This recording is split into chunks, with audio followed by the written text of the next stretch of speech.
Bonjour très chers amis, bonjour bien-aimés.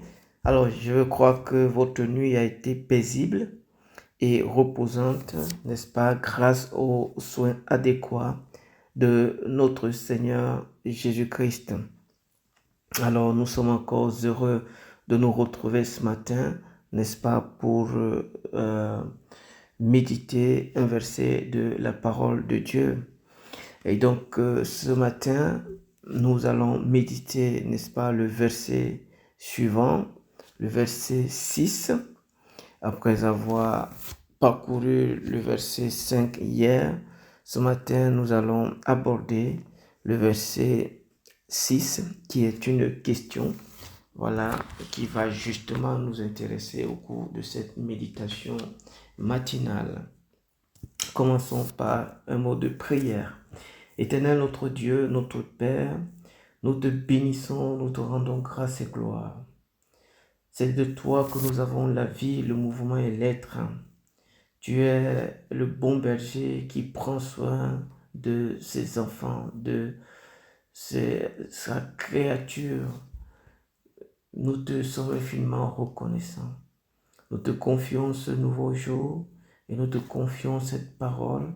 Nous prions qu'elle soit cette manne quotidienne, tel le peuple d'Israël dans le désert, sortant tous les matins pour, ô Dieu de gloire, s'en procurer afin de garantir une journée agréable.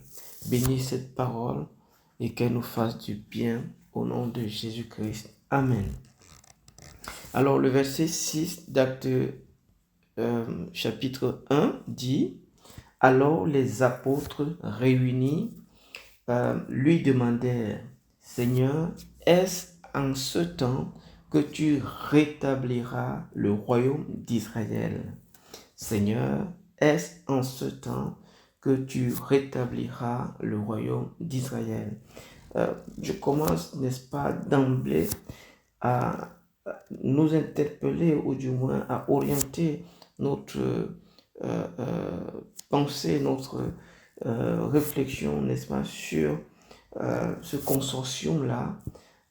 Les apôtres n'étaient pas en désaccord par rapport à la question. On a la nette impression ils s'étaient concertés, et c'est sur et c'est le résultat de cette concertation qui a fait naître cette question que nous allons vraiment considérer ce matin. Question toute bizarre, et vous allez comprendre sa bizarrerie tout à l'heure, parce que nous avons parcouru les 5 premiers versets du chapitre liminaire, c'est-à-dire du premier chapitre du livre d'Actes des Apôtres, et nulle part nous ne voyons un lien avec cette question qui sort carrément de l'ordinaire, qui tombe des nues. Et donc j'ai essayé de formuler, n'est-ce pas, pour nous permettre de mieux, voilà, garder l'essentiel de ce message, de cette méditation de ce jour, en donnant pour thème, n'est-ce pas, issu justement de ce verset sur lequel nous allons pencher notre attention. J'ai l'intitulé « Évitons les préoccupations inutiles ». Et j'aurais pu dire cette question qui trahit les motifs cachés. Cette question qui trahit les motifs cachés. Évitons, n'est-ce pas, les préoccupations inutiles. Inutile ici, ça ne veut pas dire que en soi la préoccupation ne serve à rien, mais c'est juste que une préoccupation qui ne tient pas compte des réalités circonstancielles, des réalités du moment, peut être taxée d'inutile. Inutile dans le sens que elle ne rapporte rien, inutile dans le sens que sa place n'est pas indiquée, inutile dans le sens que le moment pour être considéré n'est pas indiqué également. Donc, allons ensemble considérer, n'est-ce pas, cette question que les apôtres de commun accord vont poser au Seigneur Jésus-Christ. Rappelez-vous et rappelons-nous que Jésus-Christ, il est mort, il a été enterré, il est ressuscité et au bout de 3 jours, il retrouve ses disciples. Alors, ils sont éblouis à l'idée de contempler, n'est-ce pas, le corps glorifié de Jésus. Et ils se disent, waouh, finalement, ce qu'il nous a dit s'est accompli.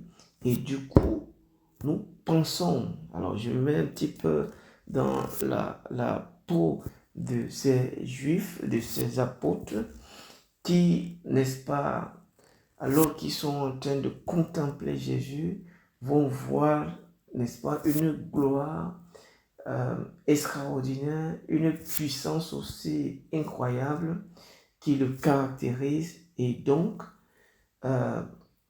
durant l'entretien qu'il a eu avec eux pendant 40 jours, la Bible nous dit clairement qu'il a passé ce temps pour leur enseigner les choses concernant le royaume de Dieu.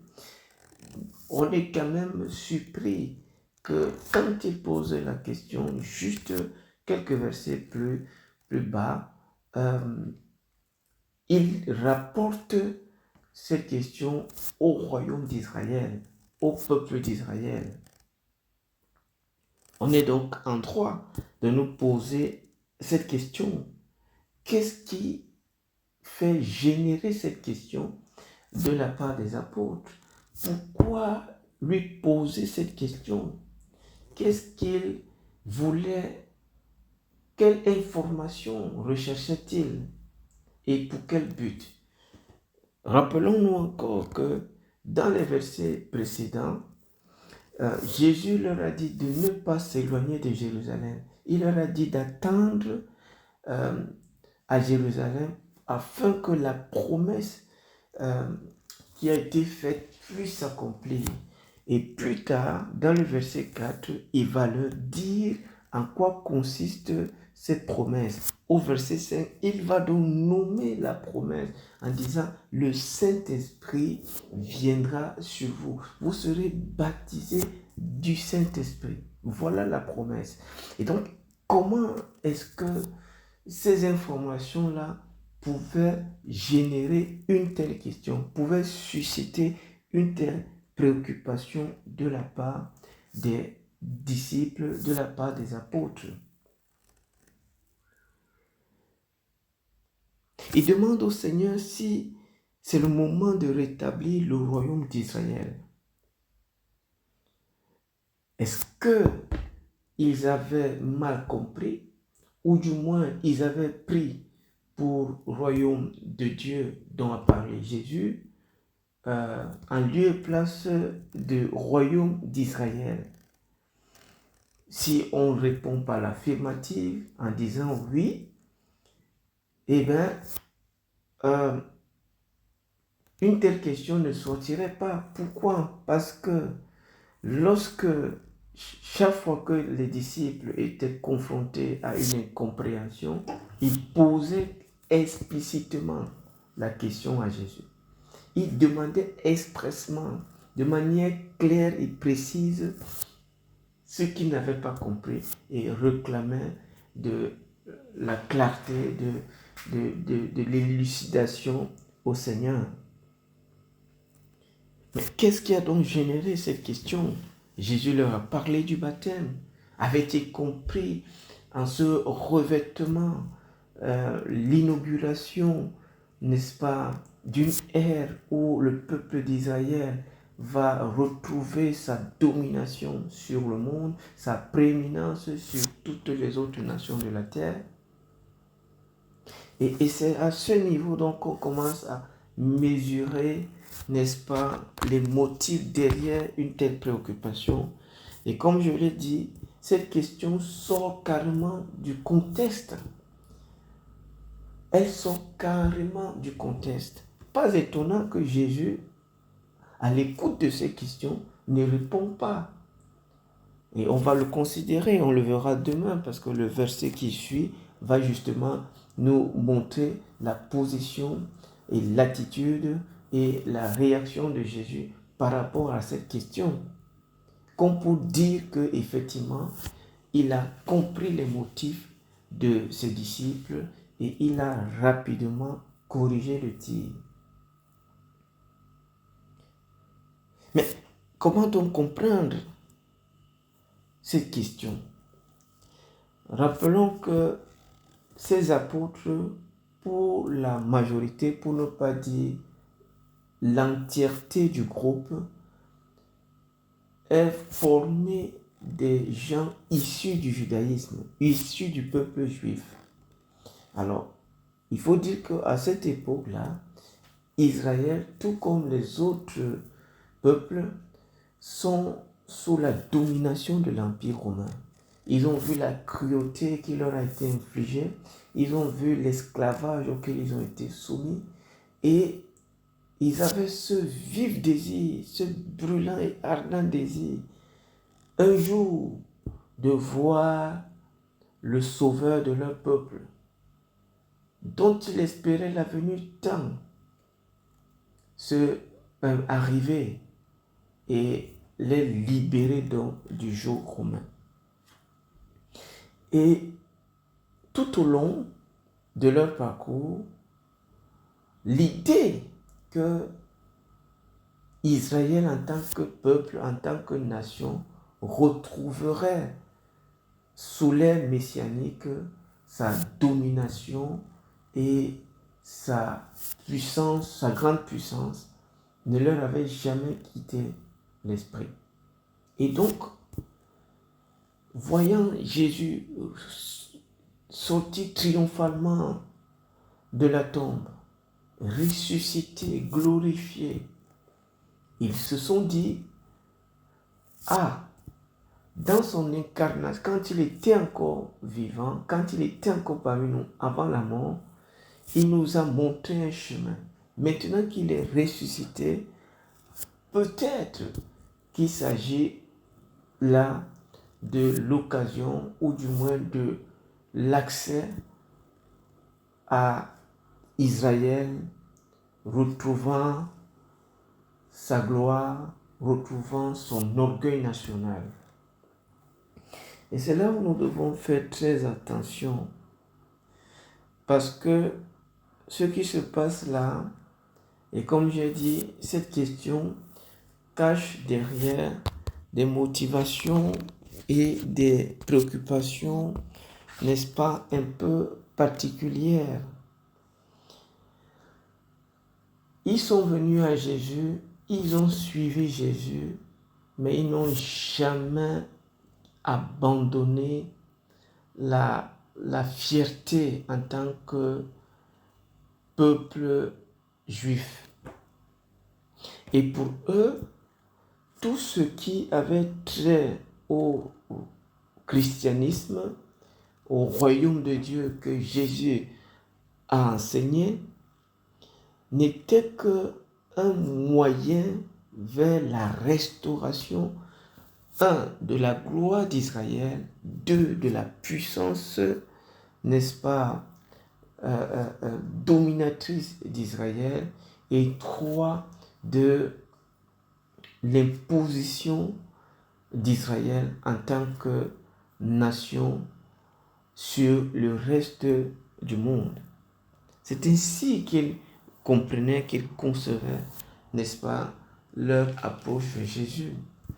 Et nous ne sommes pas différents, n'est-ce pas, de ces juifs, de ces apôtres. Parfois, quand on vient à Jésus, on conçoit le christianisme comme la porte que Dieu ouvre pour nous tirer d'affaires. Tel qu'on vient d'une famille ou d'un peuple qui a été marginalisé, et on considère le christianisme comme ce moyen qui nous permet de nous venger de la marginalisation que nous avons connue par le passé. Et une telle transposition ne rend pas service non seulement au royaume de Dieu, mais à nous-mêmes, parce que on sera très vite confrontés à ce que le royaume de Dieu n'est pas. Ce que le royaume de Dieu n'est pas. Le royaume de Dieu n'est pas là pour satisfaire notre ego. Le royaume de Dieu n'est pas là pour que nous nous enorgueillissions.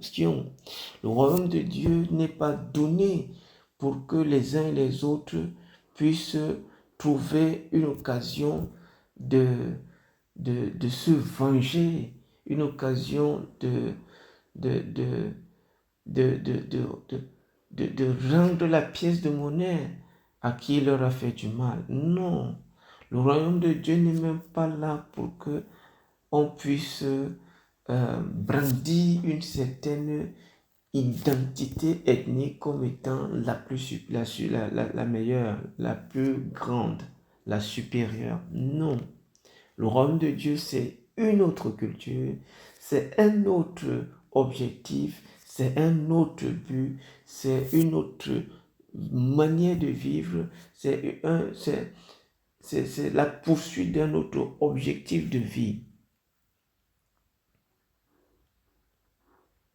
Et la question que les apôtres ont posée n'avait pas leur place, n'avait pas sa place, tout simplement parce que Jésus a parlé du royaume de Dieu, c'est-à-dire les principes, les valeurs, les lois divines se manifestant sur la terre. Mais accrochés tellement à l'orgueil national juif, ces apôtres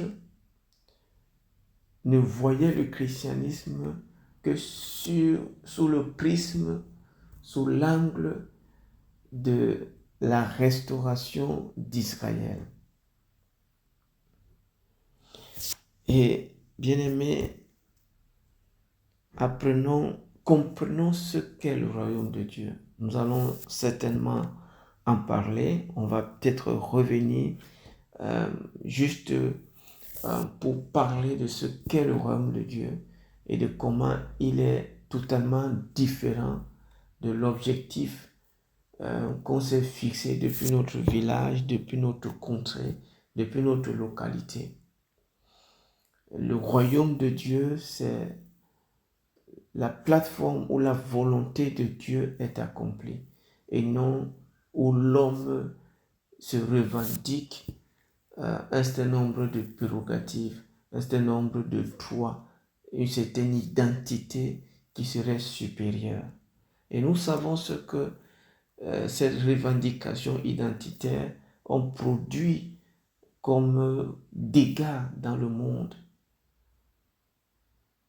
Hein? Juste retourner 60 ans en arrière, que dit 70 ans en arrière,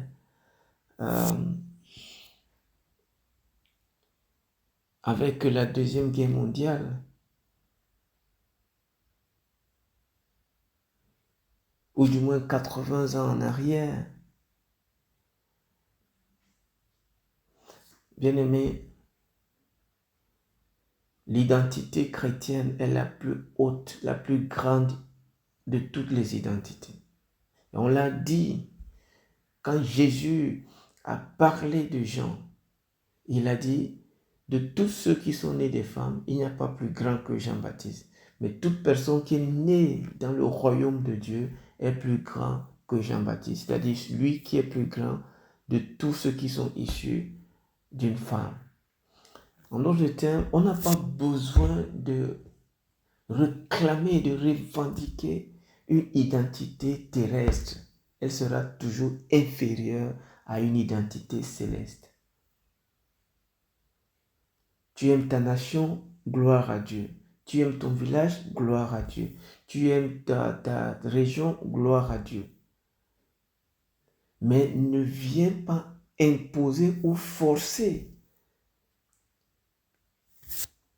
les objectifs, l'orgueil, les valeurs de ta région et les confondre avec celles du royaume de Dieu. Le royaume de Dieu est au-dessus de notre personne. Le royaume de Dieu est au-dessus de notre village. Le royaume de Dieu est au-dessus de notre localité. Le royaume de Dieu est au-dessus de nos objectifs personnels, de nos ambitions personnelles.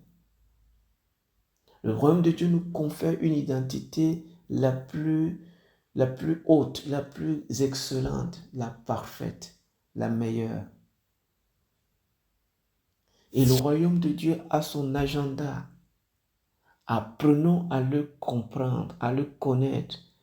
Et si nous sommes de ce royaume, poursuivons l'agenda défini par le roi de ce royaume-là, c'est-à-dire Dieu, c'est-à-dire le Seigneur Jésus. Je vais m'arrêter là et nous allons prier. Nous te bénissons, nous te rendons grâce, Seigneur, pour ta parole ce matin. Pardonne-nous toutes les fois où nous avons transféré nos désirs charnels dans le spirituel. Pardonne-nous toutes les fois où nous avons essayé de forcer les choses issues de notre région dans les choses de Dieu. Délivre-nous de cette manière de faire, parce qu'elle trahit juste notre aveuglement et notre ignorance au sujet même du royaume auquel nous nous réclamons, dans lequel nous disons appartenir, Nous prions, Seigneur notre Dieu, que ta parole de ce matin ouvre nos yeux sur la réalité du royaume de Dieu, sur l'excellence, sur la sublimité du royaume de Dieu. Et donne-nous d'aimer la culture du royaume de Dieu, d'aimer l'identité que nous confère le roi du royaume de Dieu. Et fais-nous comprendre et voir que nous n'avons pas à vouloir que les objectifs de notre village, de notre région, de notre localité, de notre tribu, de notre ethnie, même de notre nation, viennent prévaloir, Seigneur, ceux du royaume de Dieu. Car nous serons en train de vouloir imposer ce qui est inférieur, ce qui est parcellaire à ce qui est global, ce qui est supérieur. Nous prions, Seigneur notre Dieu, que tu bénisses cette parole dans nos vies et qu'elle nous transforme à jamais. Enseigne-nous ce qu'est ton royaume et donne-nous de le voir dans toute sa splendeur, sa beauté. Et donne-nous d'en tomber amoureux, Seigneur. Et ainsi, notre Dieu, éviter ces préoccupations qui n'ont pas leur place, surtout dans le moment où tu nous conduis ailleurs, où tu nous conduis dans ce que toi tu veux voir s'accomplir. À toi la gloire, notre Dieu, au nom de Jésus-Christ. Amen. Dieu vous bénisse et retrouvons-nous demain par sa grâce. Shalom. Amen.